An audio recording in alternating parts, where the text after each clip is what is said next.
অলির গল্পের দুনিয়ায় আপনাদের স্বাগত। আজকে আপনারা শুনবেন শীর্ষেন্দু মুখোপাধ্যায় লেখা চোরে ডাকাতে। সে আমলে আমাদের পরগনায় বিখ্যাত চোর ছিল সিধু। তার হাত খুব সাফ ছিল, মাথা ছিল ঠান্ডা আর তুখোড় বুদ্ধি। দিনের বেলা সিধু গৃহস্থের মতো চালচলন বজায় রাখত। আমাদের বাড়িতেও বেড়াতে তেড়াতে আসতো সে। আর 5 জনের মতোই ঠাকুমা তাকেও ফল টল খাওয়াতেন, মুড়ি মেখে দিতেন। কেবল সে চলে যাওয়ার পর ঠাকুরমা গেলাস বাটি গুনে দেখতেন সব ঠিকঠাক আছে কিনা।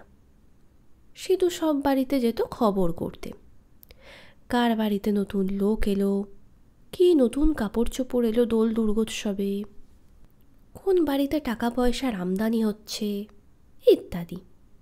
খবর বুঝে রাত বিরেতে হানা দিত সেই বাড়িতে। এমন সব মন্ত্র জানা ছিল তার যে সেই মন্ত্রের জোরে বাড়ির সবাই নিঃসারে ঘুমোতো। সিধু হাসতে হাসতে চুরি করে নিয়ে যেত সব। এমনকি যাওয়ার আগে গেরস্থের ঘরে বসে দুদণ্ড জিরিয়ে তামাক টামাকও খেয়ে যেত। আমরা ছেলেবেলায় যখন তাকে দেখেছি তখন সে বেশ বুড়ো, পরনে ফরাস ডাঙার ধুতি, গিলে করা পাঞ্জাবি, পায়ে নিউ কাট, মুখে পান আর গলায় গান। বুড়ো বয়সেও বেশ শৌখিন ছিল সে। 4 আঙুলে 4টে করে আংটি পরত। বাজার করতে গিয়ে দরাদরি করতো না। চুরি করে প্রচুর পয়সা করেছিল সে। বাড়িতে 10-12টা গরু, 7-8 জন ঝি চাকর, জুড়ি গাড়ি সবই ছিল তার। বুড়ো বয়সে তার ভীমরতিও হয়েছিল খানিকটা। তখন তার চোখে ছানি আসছে, বাত ব্যাধিতেও কষ্ট পায়। খুব দরকার না পড়লে চুরি করতে যেত না। এদিকে তার ছোট মেয়ে বিবাহযোগ্যা হয়েছে, একটা ভালো সম্বন্ধও পেয়ে গেল। মেয়ের বিয়ে, তার খরচ তো কম নয়।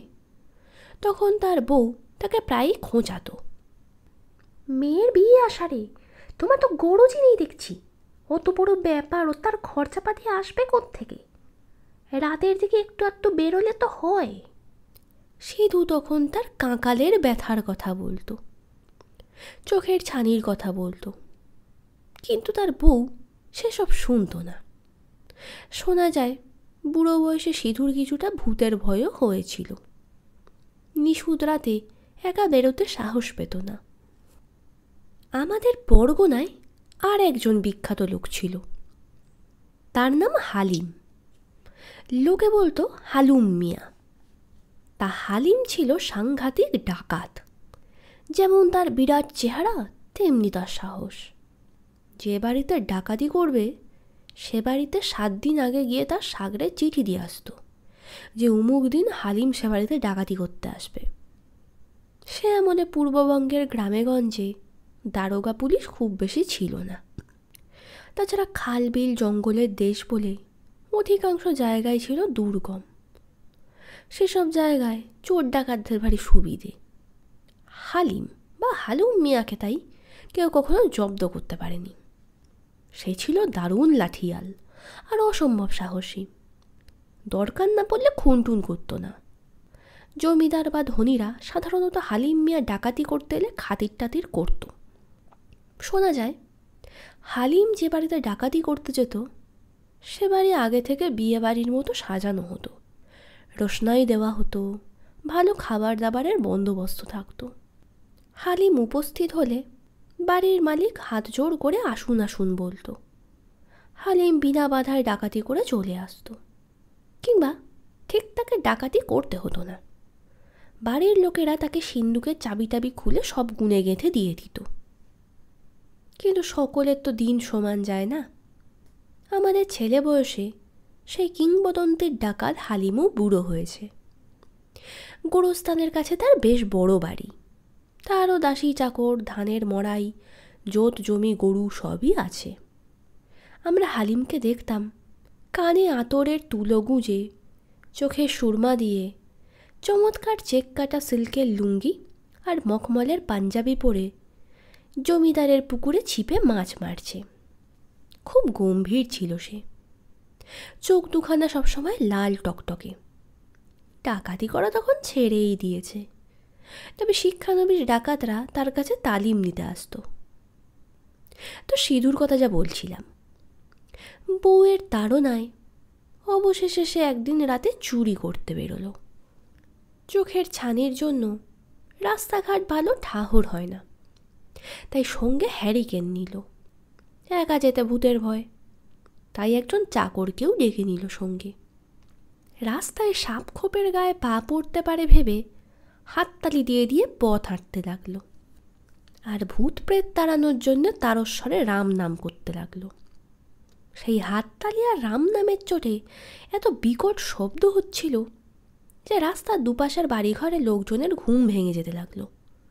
তারা সব উঁকি মেরে দেখছে ব্যাপারখানা কি।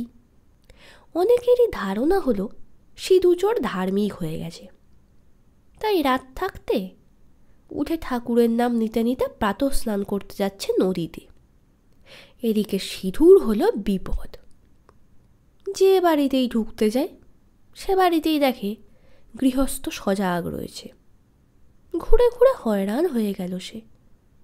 কত ঘুমপাড়ানি মন্ত্রপাঠ করল, কিন্তু বুড়ো বয়সে মন্ত্রের জোরও কমে এসেছে, তেমন কাজ হয় না। ঘুরে ঘুরে হয়রান হয়ে গোরস্থানের কাছ বরাবর এসে গাছতলায় বসে জিরিয়ে নিচ্ছিল সিধু। খুব ঠাহর করে সম্মুখ পানে দেখে বললে, এই মস্ত বাড়িটা কার রে? চাকর উত্তর দিলে, ও তো হালুম মিয়ার বাড়ি। বটে বটে বলে খুব খুশির ভাব দেখালো সিধু। তা হালিম 2 পয়সা করেছে বটে, এতকাল তো খেয়াল করেনি। এই বলে সিধু শীত কাঠি বের করল।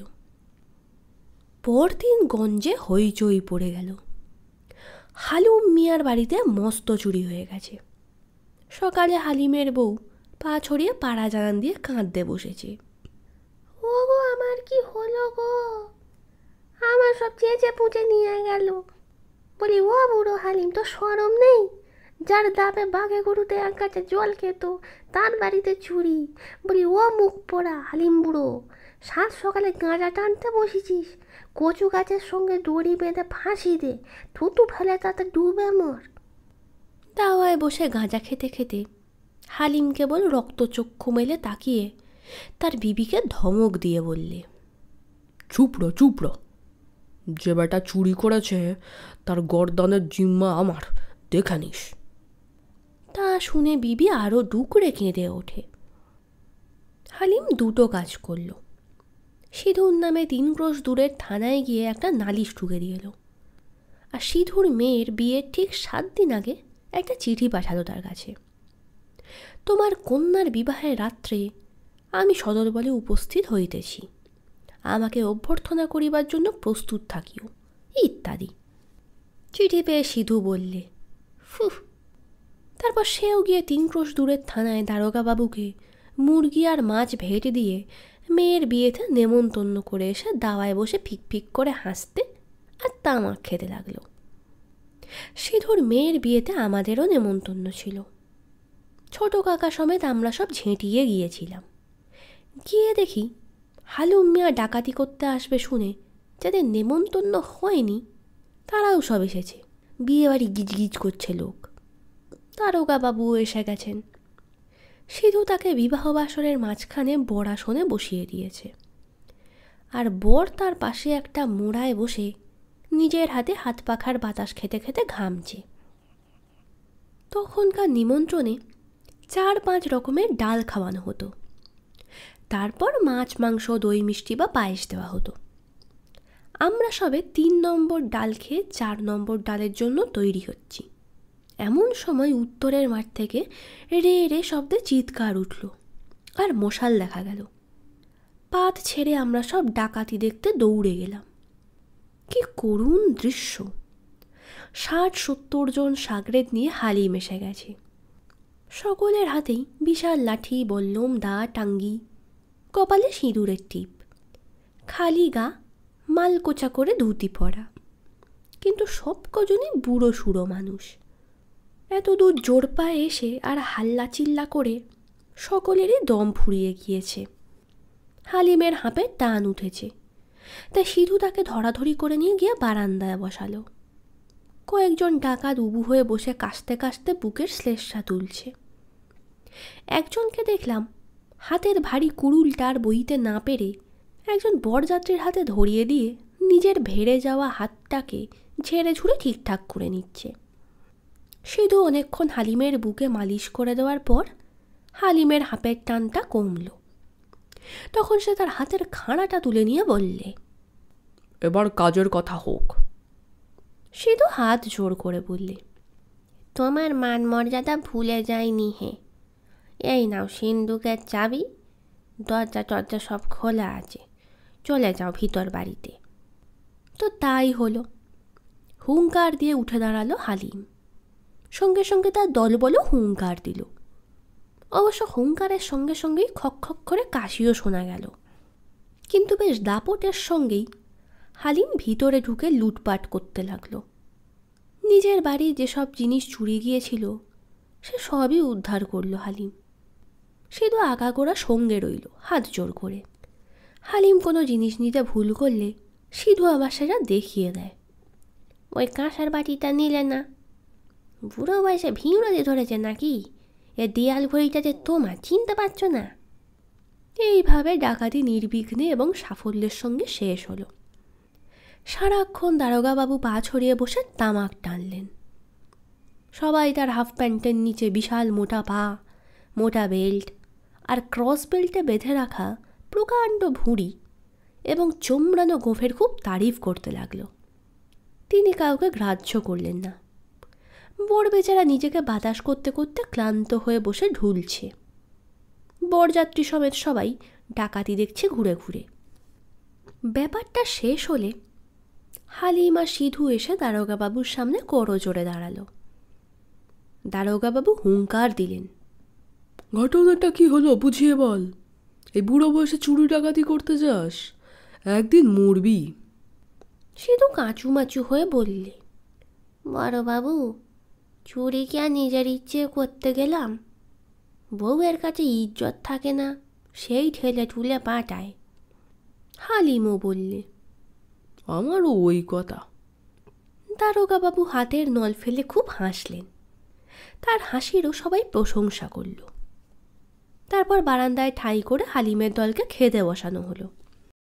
হালিমের অবস্থা ভালো, কিন্তু তার শাগরেদরা সবাই হা ঘরে। ডাল আর বেগুন ভাজা দিয়েই তারা পাতলোপাট করতে লাগলো।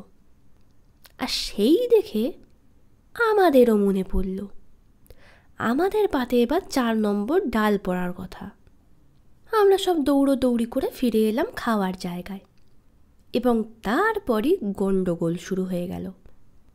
অর্ধেক খেয়ে উঠে গেছি।